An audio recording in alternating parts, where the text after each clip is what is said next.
Good evening, students. As we have studied that the nuclear radius is of the order of 10 raised to power minus 15 meter, that is 1 Fermi.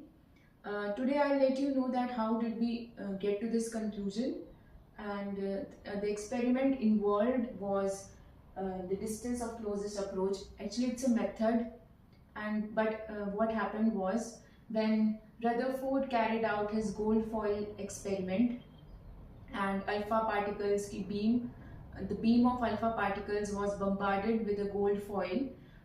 There were certain observations made and nucleus was discovered at that time.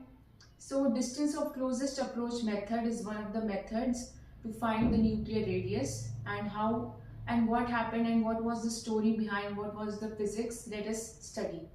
ठीक है, देखो distance of closest approach हुआ क्या था. Alpha particle was there. Alpha particle क्या होता है? Helium nucleus. ठीक है, हीलियम न्यूक्लियस होता है अल्फा पार्टिकल. जब इसे टारगेट न्यूक्लियस पे बम्बार्ड किया गया, एक अल्फा पार्टिकल नहीं था बट हम एक को ऑब्जर्व कर रहे हैं, टारगेट न्यूक्लियस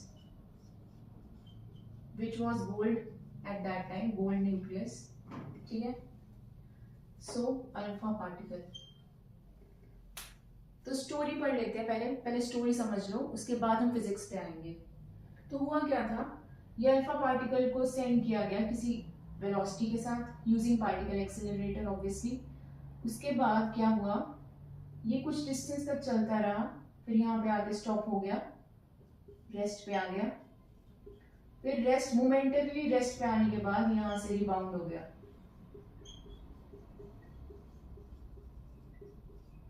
और ये जो डिस्टेंस है सेंटर ऑफ द न्यूक्लियस और जहां से रिबाउंड हुआ वहां के बीच का distance, this is distance of closest approach.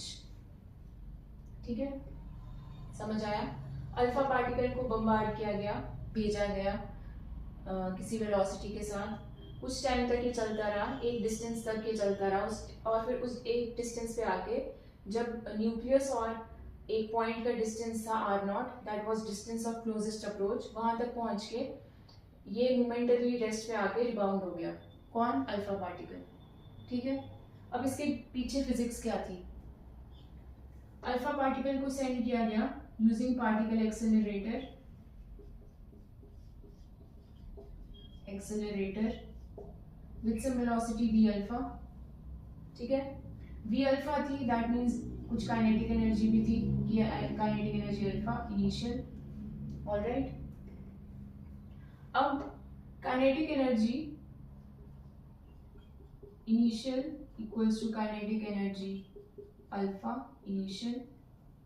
Potential energy, what about electrostatic potential energy, क्या होगी? ये जीरो. क्यों?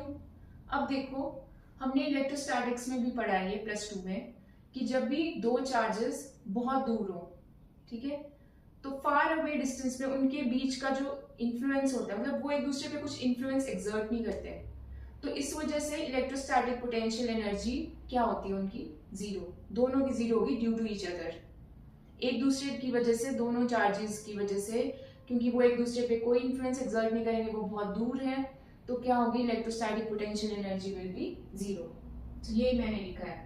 अभी इस वक्त ये बहुत दूर है पार्टिकल, न्यूक्लियस और टारगेट न्यूक्लियस और alpha particle is far away.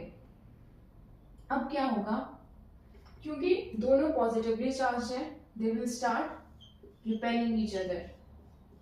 Repel, जैसे जैसे अल्फा पार्टिकल आगे बढ़ेगा टुवर्ड्स टारगेट न्यूक्लियस, तो क्या होगा, जो इसकी काइनेटिक एनर्जी है, that will be used, that energy will be used to perform some work against the repulsive forces, against the repulsion caused due to the target nucleus. ठीक, अब ये work done store होता रहेगा किसमें? Potential energy. ठीक है, ये work done electrostatic potential energy की फॉर्म में कन्वर्ट हो जाएगा. अब देखो, whatever work is done by the alpha particle that is stored as the electrostatic potential energy inside the alpha particle. अब एक पॉइंट आएगा जब kinetic energy alpha will be 0. This is the final. ठीक है. एंड सारा का सारी energy क्यों क्या हुआ, वर्क डन में कन्वर्ट हो गई और ये वर्क इसमें कन्वर्ट हो गया इलेक्ट्रोस्टैटिक पोटेंशियल एनर्जी में. That means UE final will be max and इसकी वैल्यू इसी की बराबर होगी. ठीक है, क्योंकि एक फॉर्म ऑफ एनर्जी दूसरी फॉर्म में कन्वर्ट हुई है. नाउ यहाँ पे तो ये रुक गया, रेस्ट पे आ गया, बट रिपल्शन तो अभी भी है, रिपेल तो ये अभी भी कर रहे हैं. काइनेटिक एनर्जी भले 0 हो गई, उस तरफ नहीं अब वो जा पा रहा है, बट रिपेल कर रहे हैं तो क्या होगा, यहाँ से ये रिबाउंड हो जाएगा alpha particle. Alright, so this is what happened. अब हमें अगर डिस्टेंस ऑफ क्लोजेस्ट अप्रोच निकालना हो तो हम कैसे निकालेंगे? इतनी अंडरस्टैंडिंग के बाद we'll apply conservation of energy, theorem of conservation of energy.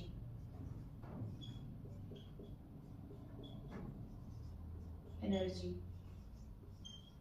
क्या होगा ये? Kinetic energy initial of alpha particle plus electrostatic potential energy initial of alpha particle will be equal to kinetic energy final of alpha particle plus potential energy final of alpha particle. So initial kinetic energy will be how much? That will be kinetic energy alpha plus initial was 0 potential energy, final will be 0 kinetic energy and final potential energy will be say U alpha. Now what is kinetic energy? Half mv square equal to potential energy. Electrostatic potential energy का formula ये होता है 1/4 pi epsilon naught Q1.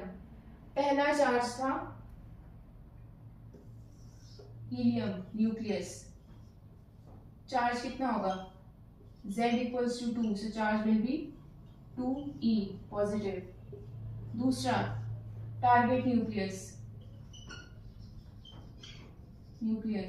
Z मान लो Z ही है, Z2 को Z मान लो, so it will be plus because nucleus है Ze into E. Charge on 1 proton divided by distance of closest approach, that was R0. ठीक है. अब देखो यहाँ से जब कैलकुलेट किया गया, ये वैल्यू कहाँ से ली गई? ये वैल्यू ली गई पार्टिकल एक्सेलरेटर की वैल्यू थी. है पार्टिकल एक्सेलरेटर्स वो डिवाइसेस या इंस्ट्रूमेंट्स होते हैं जिससे एक्सेलरेट किया जाता है पार्टिकल को, यानी उसकी स्पीड को मेंटेन या इंक्रीज किया जाता है. ठीक है, तो वो पार्टिकल एक्सेलरेटर की जो भी वैल्यू, जिस भी वैल्यू से वो बम्बार्ड कराएगा उसी वैल्यू से तो आगे पार्टिकल जाएगा. तो वी अल्फा वहां से कैलकुलेट किया गया था, वहां से ऑब्जर्व किया गया था.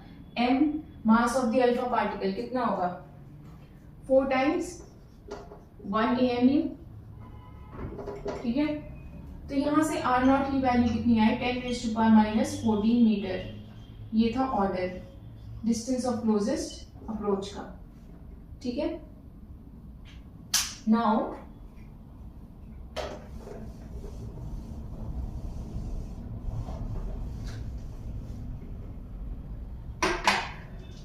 Look over here. ये टारगेट न्यूक्लियस है और ये डिस्टेंस ऑफ क्लोजेस्ट अप्रोच है एंड ये न्यूक्लियर डिस्टेंस, न्यूक्लियर रेडियस है, न्यूक्लियर रेडियस.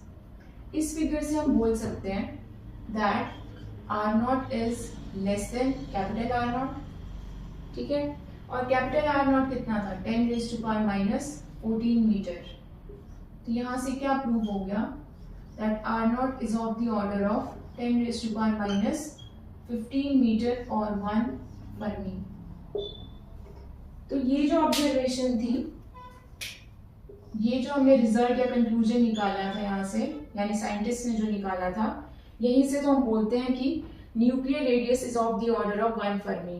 तो वो यहीं से आया है, distance of closest approach method. And इसी मेथड से तुम डिराइव भी कर सकते हो R0 की वैल्यू फॉर डिफरेंट न्यूक्लियाइज. वो तो हमारे लिए Z फिक्स नहीं है ना, उस वक्त फिक्स था, बट अब z फिक्स नहीं है, अगर हमें किसी और के लिए भी डिस्टेंस ऑफ क्लोजेस्ट अप्रोच निकालना हो तो वो इसी ऑर्डर में आएगा, बट वैल्यू कुछ आएगी, तो वो हम इस फॉर्मूले से कैलकुलेट कर सकते हैं। r0 को यहाँ ले जाओ and then calculate the rest.